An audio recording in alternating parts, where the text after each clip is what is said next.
Magandang gabi, Pilipinas!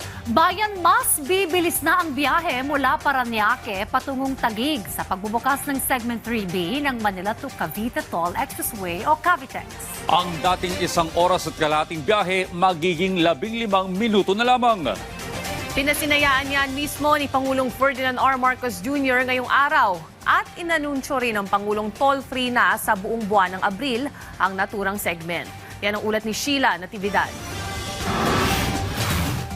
Mas mabilis at maginhawang biyahe. Yan ang aasahan ng ating mga kababayan matapos pangunahan ni Pangulong Ferdinand R. Marcos Jr. ang opisyal na pagbubukas ng Segment 3B ng Manila-Cavite Toll Expressway o Cavitex na nagdurugtong sa C5 Road. Bukod kasi sa inaugurasyon nito, inanunsyo rin ni Pangulong Marcos Jr. na toll-free ang segment na ito ng Cavitex sa buong buwan ng Abril na malaking tulong anya sa mga kababayan nating bumabiyahe. Malaking bagay ito kasi madidecongest, mababawasan ang traffic doon sa mga maliliit na kalsada dahil dito na lang dadaan.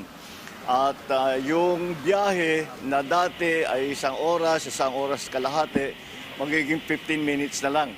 At napakalaking bagay yan dahil sa malaking savings sa oras ng mga commuter.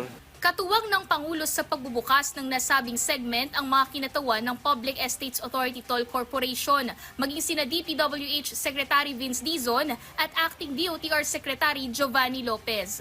Ang bagong bukas na segment ng Cavitex ang final link na kukumpleto sa buong expressway na may habang 7.7 km stretch sa kabuuan. Pero kahit na 2 kilometro lamang ang sukat ng Segment 3B, ang biyahe kasi ng mga dumadaan sa gawing ito mula Parañaque hanggang Taguig City ay inaabot ng ilang oras, bagay na binigyang diin ng Pangulo na dapat tutukan. Kaya naman sa pagbubukas nito, mas asahang luluwag-an niya ang daloy ng trapiko at ang mahabang oras na iniinda ng mga motorista ay magiging minuto na lamang.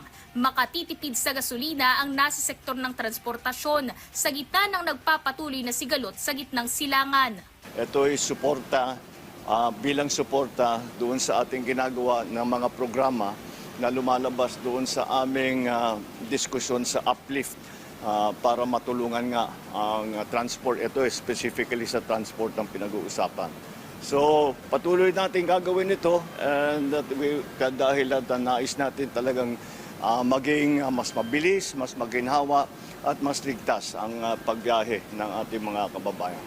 Simula na rin ang operasyon ng Segment 3B ng Cavitex ngayong araw. Sa kabuuan, ang expressway ay kayang mag-accommodate ng humigit kumulang 36,000 na motorista kada araw. Malaki rin ang maitutulong nito partikular sa kalakalan sa pagitan ng Metro Manila at mga kalapit na probinsya.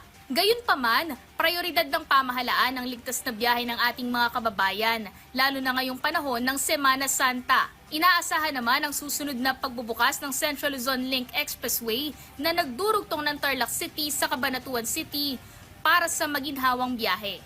Sheila Natividad para sa Pambansang TV sa Bagong Pilipinas.